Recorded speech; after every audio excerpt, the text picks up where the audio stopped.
The rules for people on Zoom is if you don't hear something, ask me to repeat it. If someone made an interesting comment that I'm responding to, ask me to say it because you have no clue. All right. It's so nice, everyone who is here in person, and we're appreciating more. We don't know how much longer we're going to have the in-person. Do we have anything progress? No. Okay. Exactly, in God's time. And Eugenia, who hasn't been here since I don't know when, and she's here before COVID. And everyone, and Rebecca, who's really the impetus of being in person. I hope Shira gives you that guilt trip, like, 3 times a week. Tatiana, maybe. The people, like, it's all your fault. We're in person because of you. And then, Tom, what's your problem? All right. So what we're doing today is continuing something that I prepared a long time ago. But obviously today's the day to give it. I'd like to dedicate this class to a dear friend of mine who just very suddenly passed away. Vega Basket-Salo, kitty corner neighbor. Very, very, very, very, very tragic. And yeah.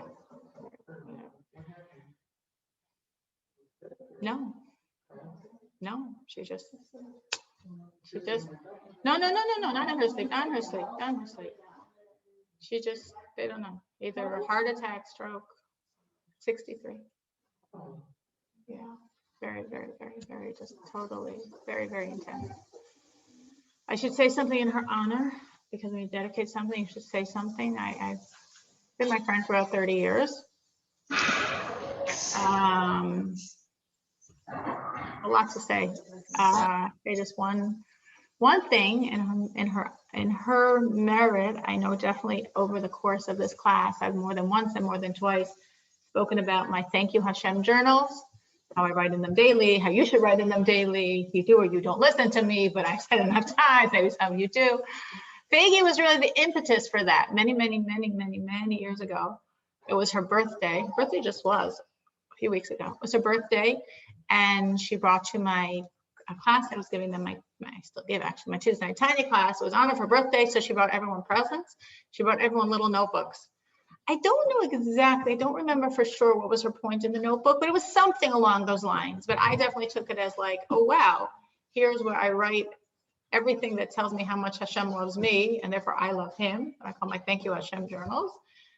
It's probably about 20 some years ago, and I've been keeping it up ever since because it's such an amazingly wonderful way to connect to God and know how much he loves you and know how much you feel close and taken care of by him.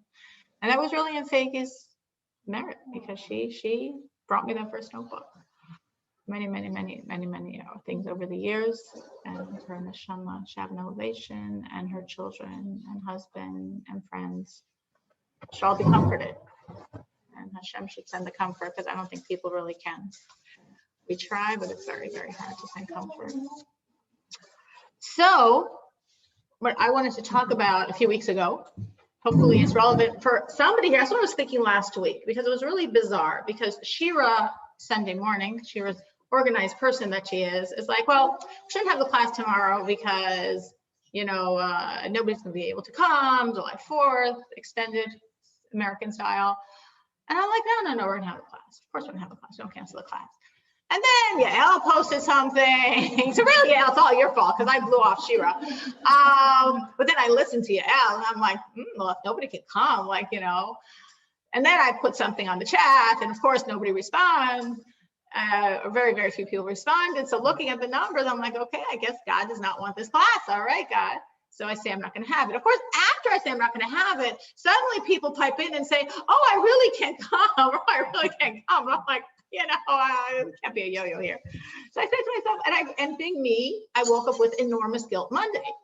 Because I'm not giving this class. I should give this class. There are people that would come to the class. Why am I not giving the class? I'm like, you know what, God, I think I'm going to give it over to you. And I'm going to decide that there's someone that's supposed to hear what I'm saying, but they wouldn't come last week, but they're coming today. And that's why I'm giving the class today. So I'm glad you're here. Whichever one of you is the one that messed up my class last week. Okay, I'm glad it's you. No, whoever's supposed to hear it, I'm glad it's you because you should just know last week's class was canceled because you are here today and you are supposed to hear this. I don't know who you are, but hopefully you'll figure it out. All right, so what are we talking about? We're talking about making our days count. And we spoke a while ago about the idea that we make our day count by trying to make it a day that we live with God in that day, that we live with Hashem in that day, because that just makes our day so much better, so much more secure. Because days are hard. If your days aren't hard, that's amazing, and I'm glad. But for the rest of us, life is challenging. You know, that's I don't remember where I saw this, but I've seen this enough times in the writings of the Lubavitcher Rebbe and in other places where when people are saying how hard life is, he's like, yeah, you know, yeah, life is hard, life is challenging. We're here to work. There are always going to be things that are amazing and good and feed us, and there's always going to be those things that push us, and that's part of life. And it's really an amazing space to be in when you start off the day with Hashem. Just reminding yourself of your relationship. We were talking about thinking how much Hashem loves you. How do we know how much Hashem loves you? Because you think of what he's doing for you. And if you're like many people in the world, when you think about your life, everything you don't like is what you think about. And you want to get beyond that and go to the truth, which is all the good that really is in our life. And again, knowing some people, not knowing obviously intimately anyone's life, is still this sense of my hopeful assumption for every single person is if you really think about your life, there's a lot of good in your life, which sometimes gets covered over by the stuff on the surface that's bothering you and stressing you out and making that you don't have enough time to sleep or pressures. And that's there, and it's there, and it's our challenge, and it's our point of growth. But under that, hopefully every one of us, if we really look at our life, we have a lot of things to be very, very, very, very, very grateful for. I think, especially for myself, I'm saying, so Faggy passed away Thursday night, and I found out it was very bizarre. I mean, it wasn't bizarre, I guess. It was early Friday morning. My daughter is best friends with her daughter.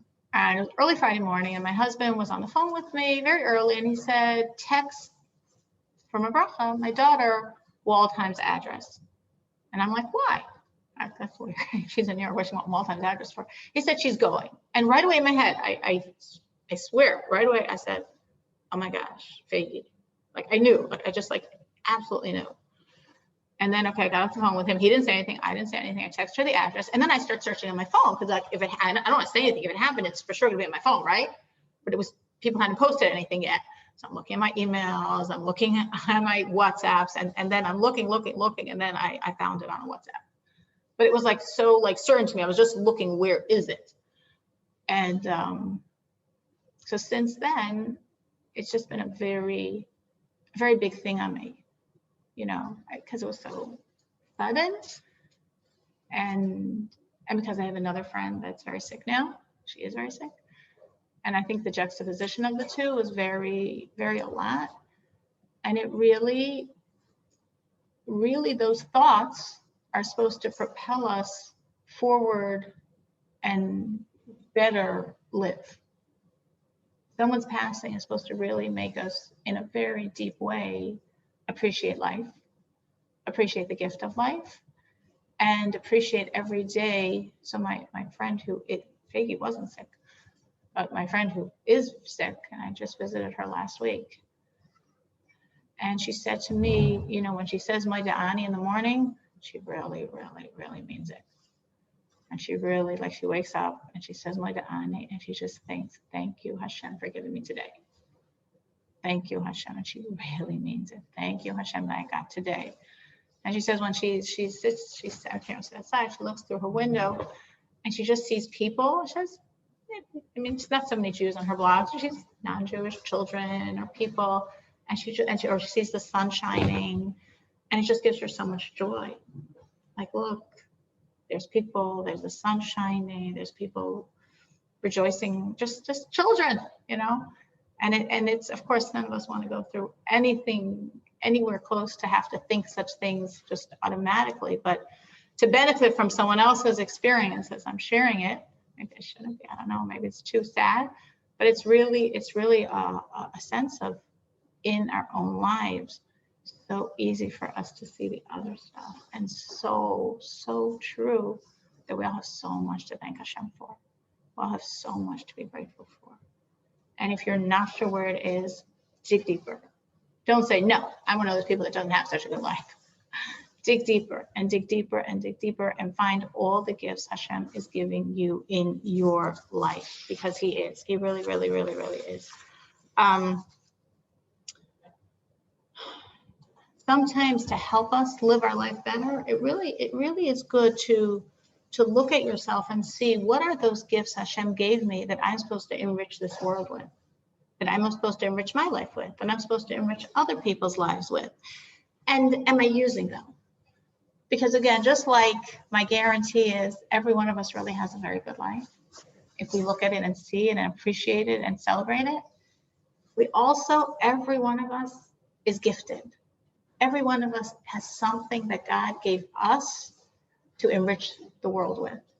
The world could be my immediate world. It could be my closest people in my life. It could be other people in my world. But every single one of us has gifts.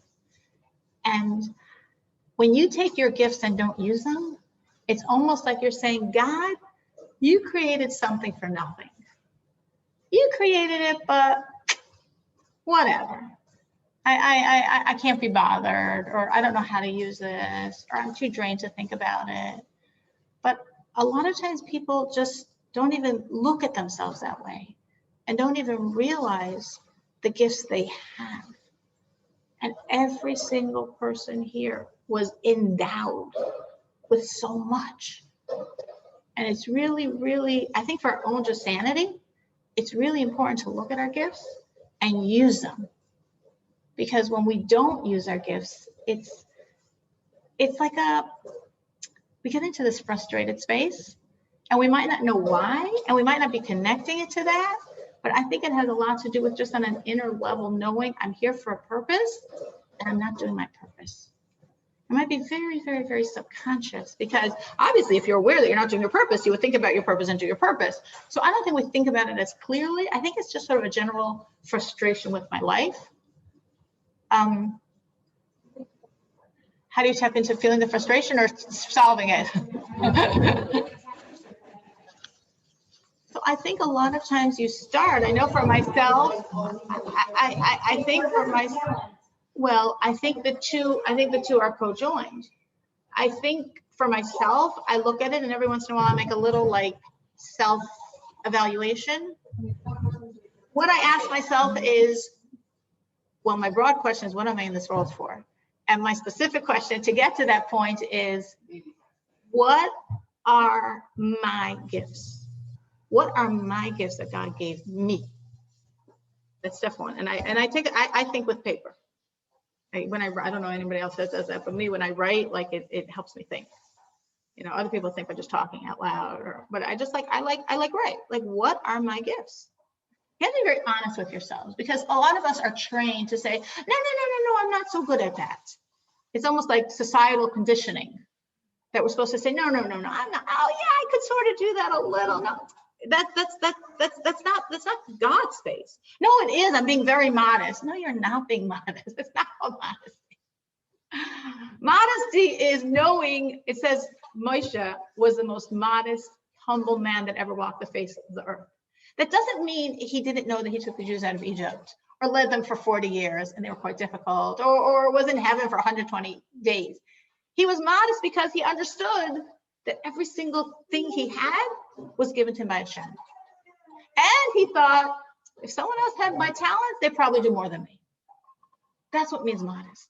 Modest doesn't mean, no, I'm not so good at that. No, I can't really do that. No, that's not modesty. That's being fake. And that's not a healthy inner state. So to really honestly write it down, if people like say, I'm clueless, speak to an honest friend. Sometimes other people can see us better than we can see ourselves, because we're trained to nix ourselves. So sometimes other people can really look at us and say, oh my gosh, you're so, you're so, if you didn't get enough, go to another friend. You know, and keep writing it down. Why do you have to keep writing it down? Because our brain sometimes doesn't hold things. It was, I was looking into researching for a shidduch for one of my children. And I don't usually do the research. My husband, I tell him he should belong to the FBI. He's amazing. I seriously say this because he seriously is amazing. And I seriously have no interest. But for whatever reason, I got stuck making a call. So I wrote everything down. And okay, yeah, beautiful, beautiful, beautiful. Fine. And then I give everything over to my husband. And then being me, I throw away the piece of paper. And then when I went like to speak to my child about it, I couldn't remember a thing. I'm like, she's a very good girl. I know she's a very good girl. And I'm like, I was complete, what? I'm like, I spent half an hour talking to someone, all they said was she's a very good girl. Like, you know, that's a long way to say that sentence, but I like literally couldn't remember anything besides, she's a really good girl. I know she's gonna be really good for you, but I don't know, I don't remember anything else. I'm really sorry. So write it down when people are talking to you, because you might not remember, especially if this process takes you a few days. And especially because inside of you, you sometimes reject it. So did the shidduch work out? Oh, it's still in the process. I never moved too fast. I never moved too fast. He's in one country, she's in another country. There's something called COVID in between. So whatever. And being me, I like, it's always like the last thing on my head. Whatever. Baruch Hashem, there are other people in the family that move things along.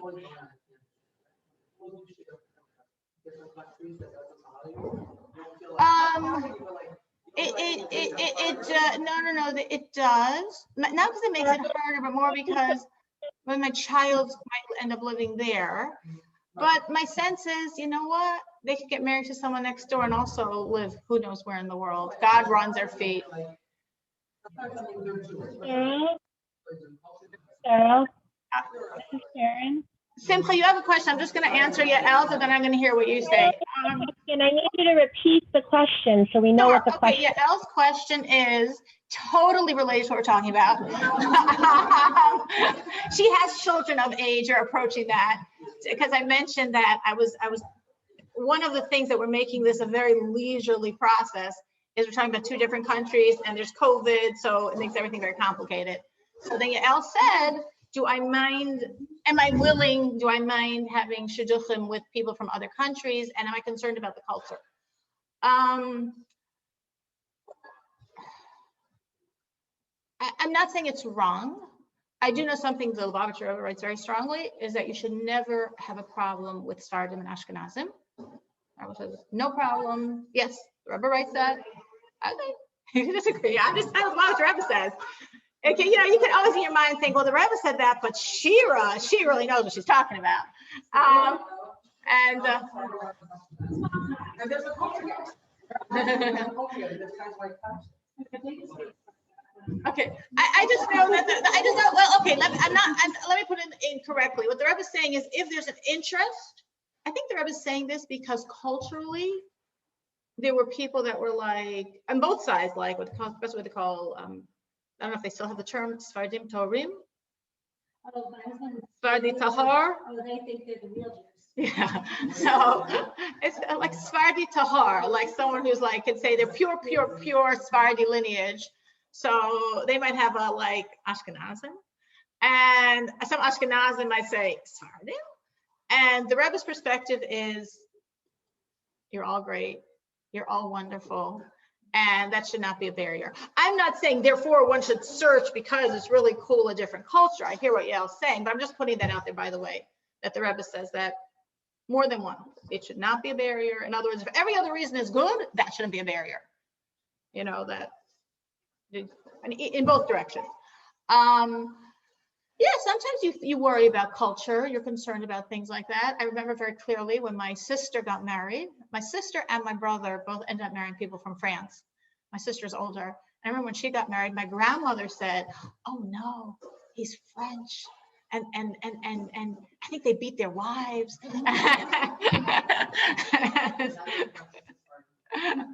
So maybe French, Sephardi, he's both. He's French and he's Sephardi, you know, for sure. They beat their wives. Baruch Hashem, my brother-in-law's fine. I always feel I would prefer someone from America for a lot of reasons. It's easier, it's just more convenient for many, many reasons. But in the end of the day, if you find someone that you think is the right match for your child, I wouldn't let that stop me.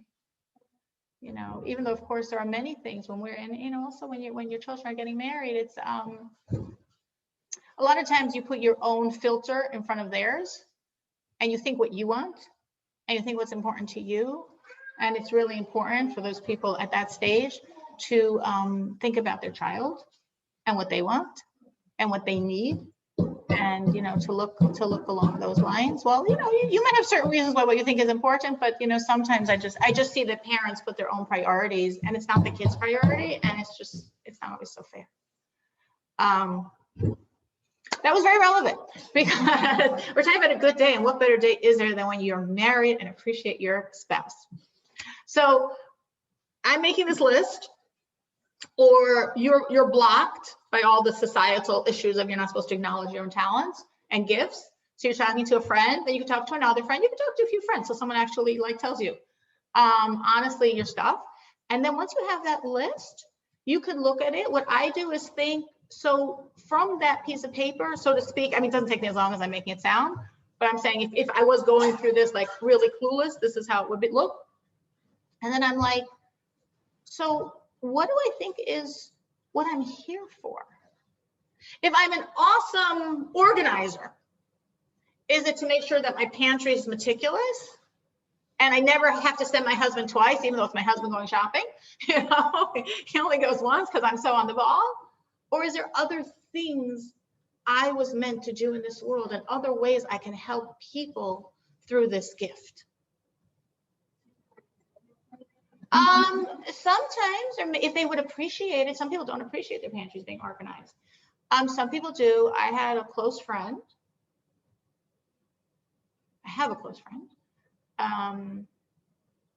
who for a lot of different reasons, her house was very much a disaster. And some close friends said, we want to help. And they literally, and each one with their amazing talents. So one of them, she is like the ultimate in like, well, I'll say her name because it's only Shevach, it's not anything else. Rachel Bucket. You know Rachel Bucket? Okay, so Rachel Bucket goes into this house. Okay. Imagine Rachel Bucket coming to a house much, much, much worse than mine, you know? And she is just garbage, garbage, garbage, garbage, garbage, garbage, garbage, garbage, garbage, garbage, garbage, garbage. And then took out all that stuff, got in all this stuff, you know, different people, whatever. I mean, there was a lot going on. I don't want to say more, but yeah. Now again, another family, no. Another family wouldn't appreciate it. I'm not saying you're supposed to start like knocking on people's doors. Obviously, everything is very case specific. But within the specificity of that case, here's a woman who has an enormous, I mean, she wasn't the only one. There are a few women involved. Here's a woman that has enormous talent in this area. Here was a family that had this need. And she slaved day and night to really, really help a situation. Now, 100%, obviously, if you say, I'm an awesome organizer and I'm going to come to your house and organize your pantry, and then I'm going to come a month later and be really disappointed and frustrated with you. It has to be appropriate. It has to be what the people need, what the people are willing to upkeep, what is helping them learn how to do it themselves. I mean, obviously, all those things are true. But I'm just giving an example. What are you getting to? Yeah.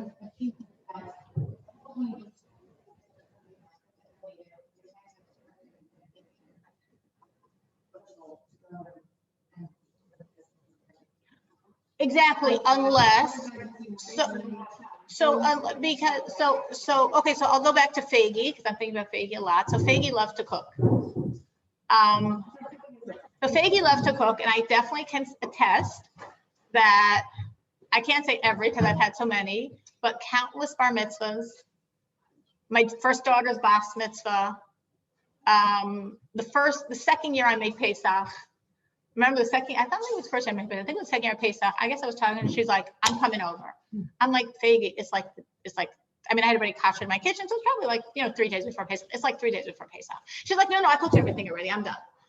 And she said, okay, I'm ordering the food for you. I mean, obviously you're paying for it, but I'm ordering the food. I'm bringing a woman to help. I'm coming. And the two of us cooked that entire day. Here, your Pesach's done. So she loves to cook. Personally, that's not my passion in life. But here she was she taking it and using it to beautify the world? Yeah, what beautifying the world? Just helping a friend cook for Pesach. Yeah, that's called beautifying the world. Yeah, exactly. That's a way. I mean, she did many other things with cooking, that she helped many other people with cooking. But I'm saying, you can say, hey, you like to cook. That God gave you that to beautify the world. Yeah. So the same way you can understand that. Imagine someone. So I have another friend. Also, I can say her name because it's only Sheva Brachawolf, for those that know her. Wonderful person. She is like, besides, she is like Miss, I don't know how to put it, like, you know, just like, she came to my house once. I remember what we had to do. She's like, okay, fine, going into your basement. I'm like, she said, like, just don't look. Just don't look. Garbage. I had a bar in my basement she wants to get rid of. Some guy walks to my house. She's like, okay, come here, take the hammer. It sounds like I'm saying, I'm not joking. She literally had this guy knock down my whole bar, holding garbage out. We need space, we need clear. I'm like, shit, you don't have all the pieces for these games anyway. What do you care?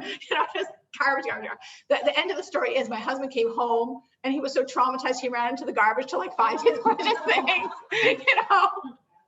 But that's an example of using organizational abilities to help someone else. You know what I mean?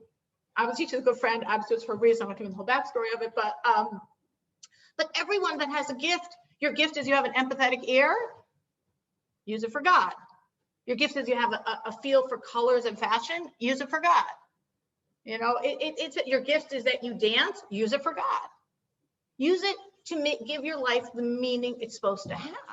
And when you do that, you feel really good.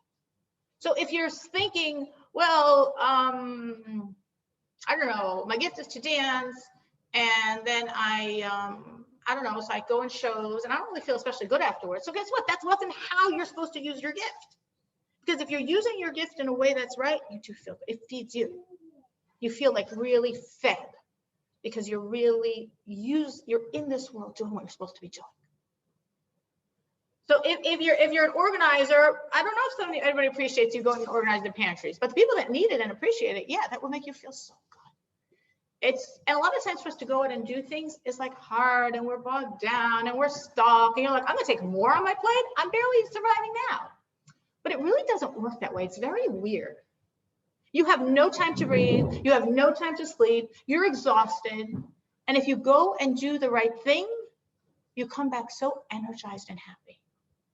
It's like for a lot of people working out, right? You have no time. And then you force yourself, you carve the time.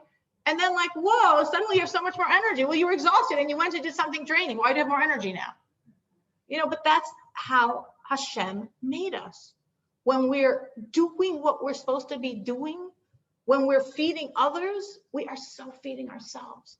When we are doing whatever we're doing that beautifies the world, whatever it is, everybody in their own way, it gives us a feeling of like, my life has meaning. And I think for a lot of us, the bad dissatisfaction in life is a sense of my life doesn't have meaning. I don't think I said it in this class, but there was a piece I was learning from the Lubavitcher Rebbe, like, I guess, it couldn't have been this class, like 2 weeks ago. So Tisha Busman over, the Rebbe was saying how, for so many people in life, it's like one of their biggest true pains is dissatisfaction. You know, you're not starving. It's not like you have enough, you know, you have heat in the winter, you have shoes on your kids' feet, you know, your pantries are full, but you just feel so dissatisfied. You feel dissatisfied in your job, dissatisfied where you live, dissatisfied what's happening with your life. And like so many people just feel like, if only I lived somewhere else, if I was out of Chicago, then my life would be good. If I had a career, my life would be good. If I could stay home and not run to work in the morning, my life would be good. You know, everyone, whatever they don't have, obviously. If I was married to someone different, if my kids were older, if my kids were younger, you know, it's if I was married, if I did have children, whatever it is, it's such a human sense of like not being able to appreciate the now. Not appreciating the now. And it's a very important message to counter this, to really tell yourself, where I am is where I'm supposed to be. What I'm doing is what I'm supposed to be doing. It's hard for us because we're always want No, because it's good to grow, but growth doesn't mean dissatisfaction with the present. No, I think we're dissatisfied because we keep thinking somewhere else is better than here. I think it's dissatisfaction. It's not, because growth is positive. Growth is healthy. We're all supposed to be wanting to grow. But I think like if a person is living in this house and wants to be in another house, living in this city and wants to be in another city, having this job and wishing they had another job, being in school and wishing they were working and wishing they could be back in school, you know, it's just this, it's like, stop and remind yourself there is a God running your life. And where you are at this moment is exactly where you're supposed to be. And the parameters of your life are exactly what they're supposed to be. Because there's a God and he's running the show. You say, no, I chose this career. I chose this house. I chose this city. I chose this husband. I chose. I mean, I made a lot of choices. Maybe I made a lot of bad choices.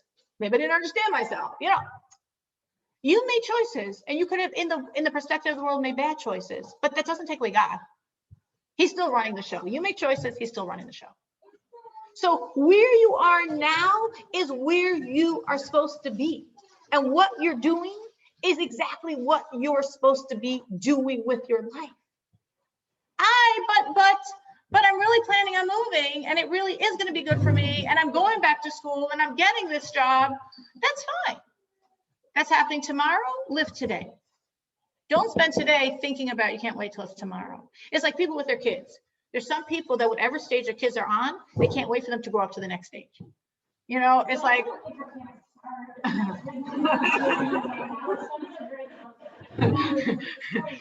yeah, it's not a problem at all. But on Sunday, try to appreciate Sunday and try to think of the advantage of Sunday, which would mean, what's the advantage of Sunday? I don't have to get everyone up in the morning. I don't have to get everyone out. I can spend some extra minutes talking to my kids because they're here and that would be a very nice thing to do. Which of course, during the week, I'm so glad they have Seder instruction. They come home from camp, hopefully tired. That's great. Then they should be outside and run until they get tired, hopefully. But you know, maybe a Sunday or a Shabbos is Hashem's way of saying, talk to your children. You know, like we have so much actually in a Jewish life that has to do with that. I was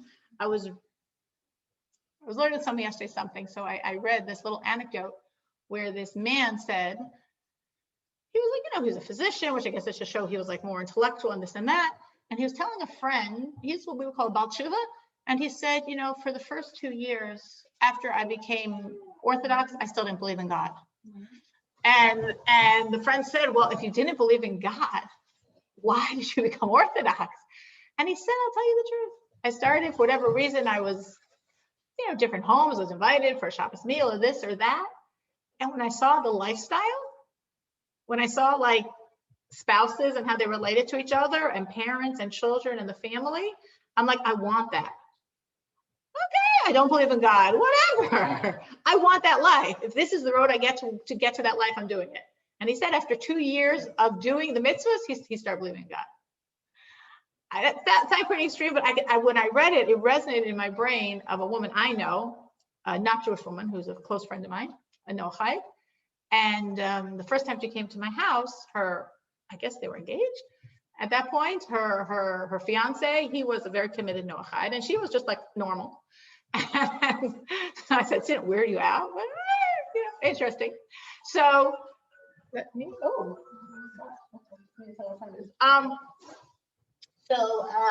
so she came to my house. She didn't tell me this then, but she told me this later. And she said when she was buying my Shabbos table, she said she never saw this before in her life. She never saw a family interacting. She never, what we take for granted. She never saw just a family sitting on a table and talking and relating. And she said, like in her world, first of all, nobody just sits around a table anyway. And if they do, they're on their phone or they're watching a screen or they're running somewhere. And she said, she just looked at this Shabbos table, this Orthodox Jewish Shabbos table. And she's like, I want that. And she said, this is the road to get that. I want that.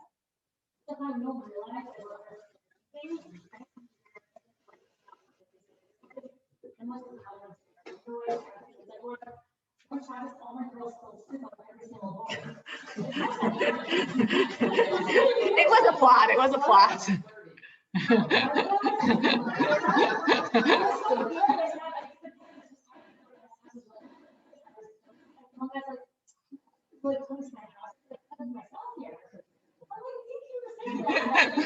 always get soup spilled on me. I don't know.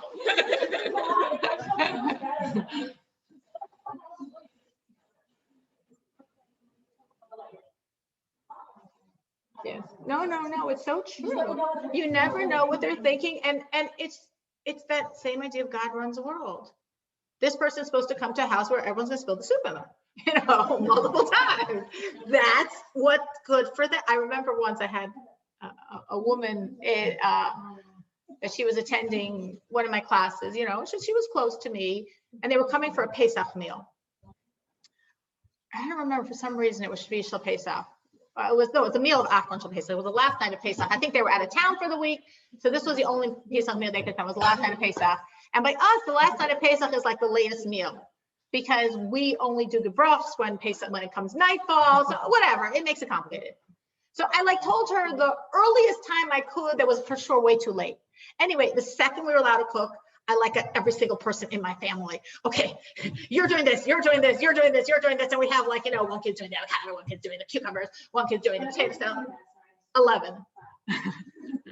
My house is quiet and boring, my daughter says, because I have nobody at home now.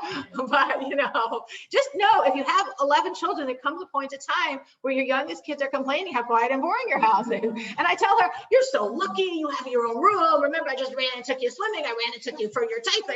She's like, okay. Anyway, so of course, there's no way we could possibly have finished by the time they walked in. I was pretending we could, but I knew we couldn't. So they come into my house. So this is a very, secular woman, man, and one child. And I'm like, I want you, like she was saying, I want them to come, and the table's beautifully set, and we're all chilling, so relaxed. Everything's perfectly clean. Our house has to be perfectly clean when people come in, all that stuff. Anyway, instead she came, and it was chaos and disaster, and everyone is doing something. And she and her husband walked into my kitchen, and they looked around, and I just saw their faces light up. And I saw that wow. And I really felt it was they've never seen a family like this before. They never saw, what better bird's eye view of appreciating Judaism than seeing a family working together like that. So yes, we don't know what's going to affect who, and maybe a different person wouldn't have taken it that way. And that's why they didn't come, but she came because she needed to see that. So yeah, we have a lot of ways we can enrich the world. And again, talk to a good friend to find out what your gifts are, and then talk to a good friend, a different good friend maybe, about what would be a forum. What am I supposed to do with this? So God gave me I don't know. God gave me a sense of, I don't know, anything. I'm trying to think of something that's not obvious you could use, because everything I think of, well, of course you know how to use that. Give me something that's not obvious. You like to hike, great. God gave me an appreciation for nature. God gave me an appreciation for nature. I love it. How am I supposed to professionally use that? Okay, go figure it out. Become a tour guide in Israel. I live in Chicago though. So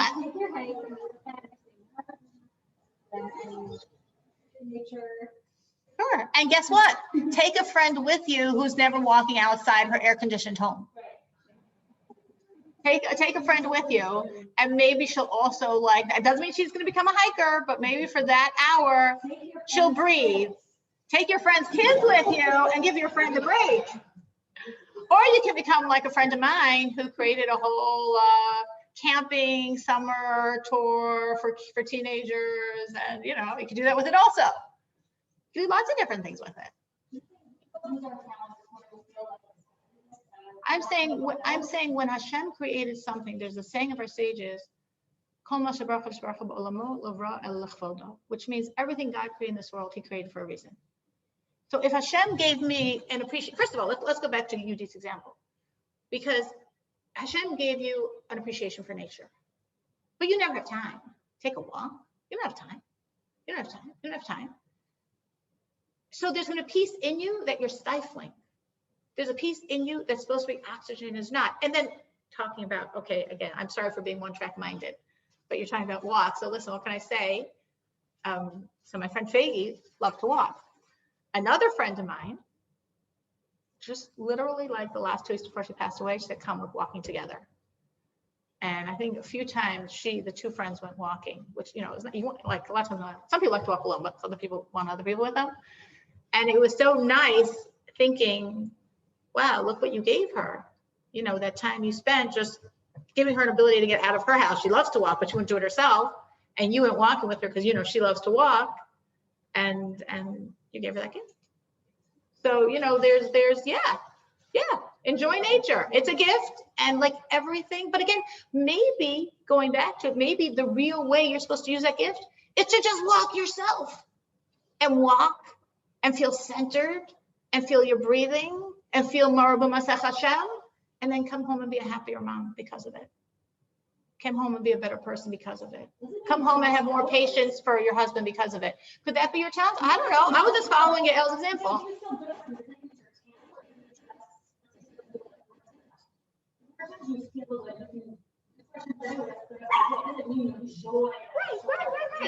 And therefore, right, that might not be, but I'm following Yael's example. And she said that was whatever the mythical person she was thinking about. It could be either way.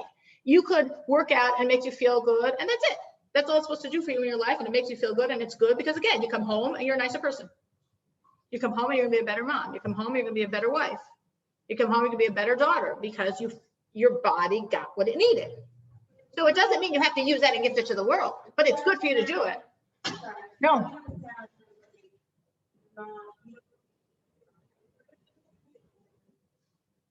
Is that the indicator of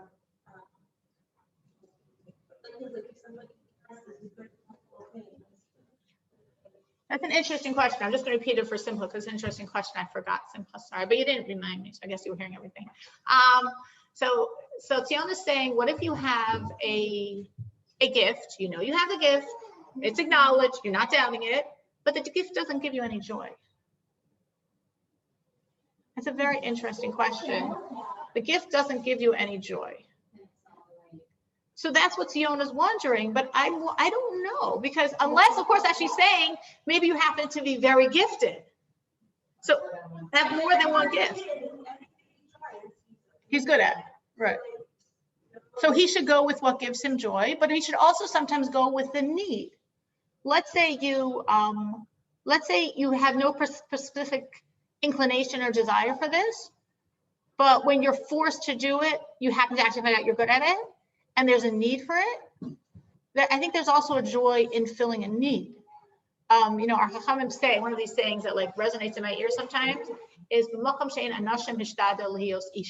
which means in a place where there's no man, try to be a man, try to be a woman. Meaning, let's say you're the only, I don't know, you're the only Orthodox Jew in town. And they come to you and say, oh, you read Hebrew. Can you be our chazan and our bar koreh and our rabbi? And you're like, I know nothing about Judaism, but I'm from Israel, so I read Hebrew. They're like, great, you got the job. You know? So you're like, I don't want this. Actually, I'm saying this story. This is actually a true story of a couple, Israeli, like kibbutznim, tzionim, you know, the whole 9 yards. And they were in Tasmania. And in Tasmania, he was studying for something university. He was in Tasmania. And literally that's what happened. They're like, you read Hebrew. They're like, we don't know anything about God. No, but you read Hebrew. Like, so he was the chazan and he was the bal koreh, and literally that started their road, and they are completely Orthodox today because of it. Yes. And coming from a very, very leftist kibbutz background. So you never know what God plans. But it could be. I mean, like going back to your child, it could be that if he has multiple talents, yes, I've seen many times girls that like are really good at something and they don't really have such an interest in it, but then they have something else that they do have an interest in. You know what I mean? I'm not so interested in this because this feeds me more. Well, if this feeds you more, go for it. Even if maybe people would say you're more talented at that. If this feeds you more, go for it. But at the same time, recognize that sometimes there's a need. And if there's a need, stand up for that need. If you're like, I'm not organized, I'm not a community person, don't ask me to do anything. but somebody you know needs something done for them in the community and nobody's doing it. And you're like, "Ugh, I don't do that." But guess what? Nobody is doing it. So you know about it. That's the divine providence. Step up to the plate. But I can't do that. I'm not good at that. I get overwhelmed. I don't like telling people or asking people to do things. So what? There's this need. I can think many in the high school, we'd have production every year. And there came a point in time where there was no one to run the production. So when there's no one, that meant I had to do it. And I had like no interest. I have no interest in productions. I never go to productions. I don't like, it's totally not my interest. But guess what? There's no one else to do it. So I had no choice. So you do it. And guess what? When you do it, you find a joy in it. You find a passion in it. You find a pleasure in it. So it could be, even if your son now, or someone here says, I'm good at that, but I'm not really interested. But it could be that if you were in the situation that there was a need and you stepped up to that need, you could find a deep joy in it. Because sometimes when you're in that situation, suddenly it wakes up something inside of you and you're like, oh, this really is something very fulfilling to me. So I think it could be both. Heidi.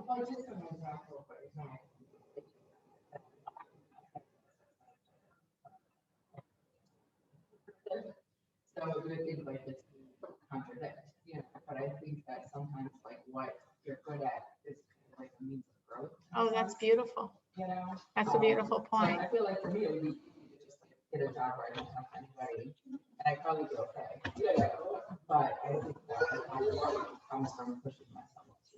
So when you became a therapist, you did it because, like, knowing all that about yourself, why did you decide to become a therapist? I'm going to repeat this to Simcha. I think this is so beautiful. And psychotherapist. So, I guess like growing up, like I always was the person that like people talk to. You know, so I knew that was something that You were good at. So I just did it. I mean, I always thought I was gonna work with kids, you know, so I was like, For sure not adults. No, that's way too intimidating. Not any work with adults, you know. I'm going to repeat that for Simcha because I think that was a really beautiful point. Sorry, Simcha, for forgetting to repeat everything. But Heidi was just saying how she, you're supposed to also remind me, so it's mutual, but how she was saying she always, as a child, knew she had a gift for empathy, which she knew would be very good. Like, people like to talk to her, and she knew this would be something she'd be good at. At the same time, she was very, very, very introverted. And she's like, no, give me a desk job. But becoming a therapist, it did two things for her. It both was a tool of using her gift of helping others and empathy. And at the same time, it helped her grow past herself. And Heidi's saying maybe that's part of this road of the gift, is that it also creates in you a growth that you wouldn't otherwise have. The growth is pleasurable. So the growth is pleasurable. That's a big point. Okay, what Heidi's saying is a big point. Growth is pleasurable. Yeah, I was sort of trying to say that, but she said it better. And that's what I was calling achievement, but she's saying it more precisely. She's saying growth. It's true. It's very, very, very, very, very true. And a lot of times for a lot of us, it's like, but I don't do that, and I'm not good at that, and I don't want to do that.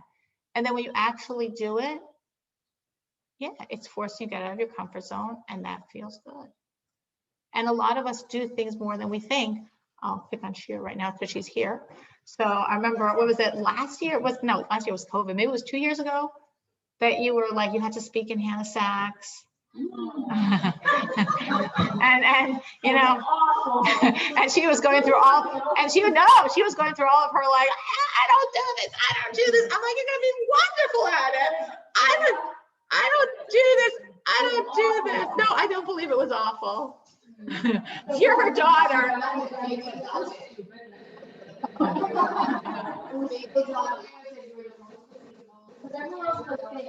Okay.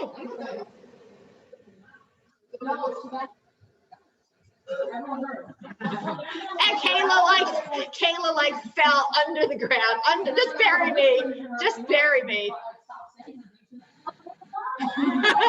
Just bury me under this chair.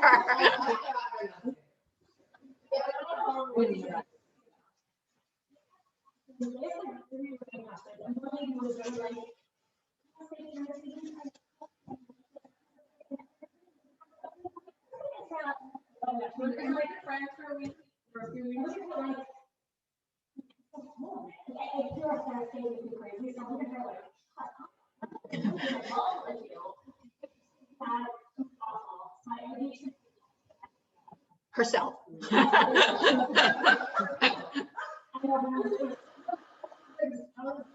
She felt like she was back in high school again.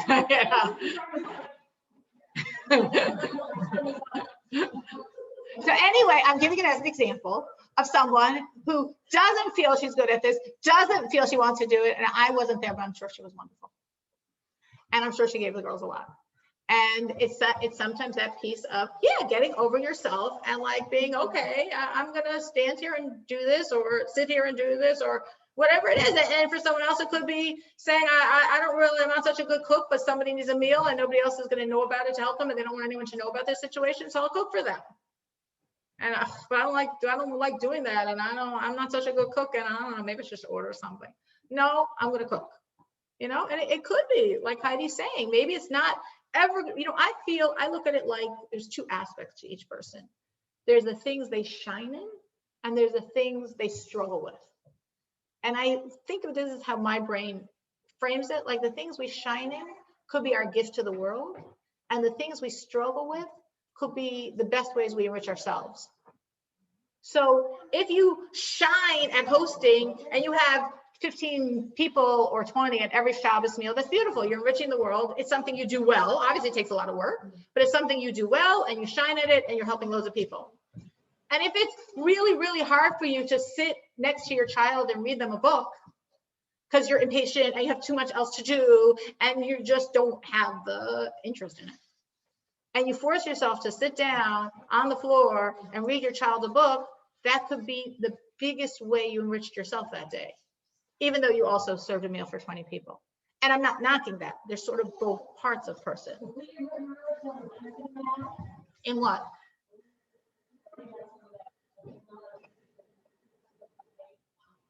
You might not feel that at all, but you really, because you really afterwards look back and say, yeah, that was a meaningful day because I actually connected one-on-one to this child. Yeah, that was meaningful. That was meaningful. I think also like kind of just like helping people see something, like I just find it really hard for me. And for me, like I look back at it and like, okay, I sat and I shopping and I finished shopping slowly, even though it was like a busy day. I was so excited to get out of the house and get everything done. And then I look back and I'm like, yeah, it's good, you know, like I did that. Cool. And it just like helps my day, you know, it just helps my life. I think the looking back, so that's the point with the looking back at it. I think for myself, like last week, one day is like, yeah, my daughter.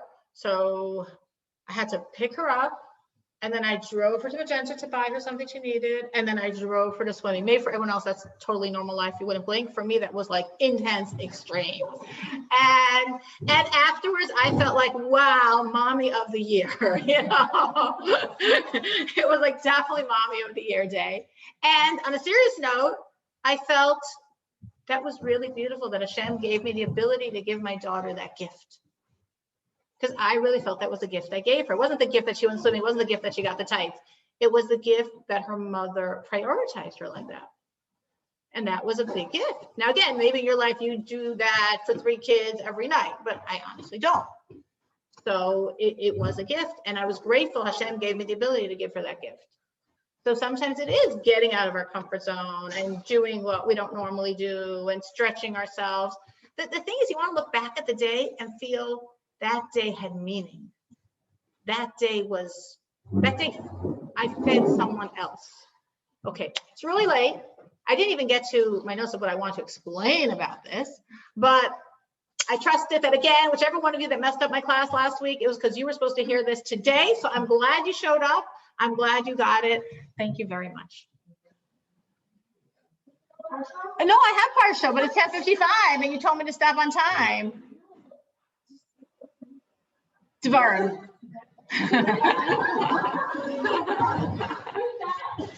Shira, I didn't touch any of my notes. But it's 10:55.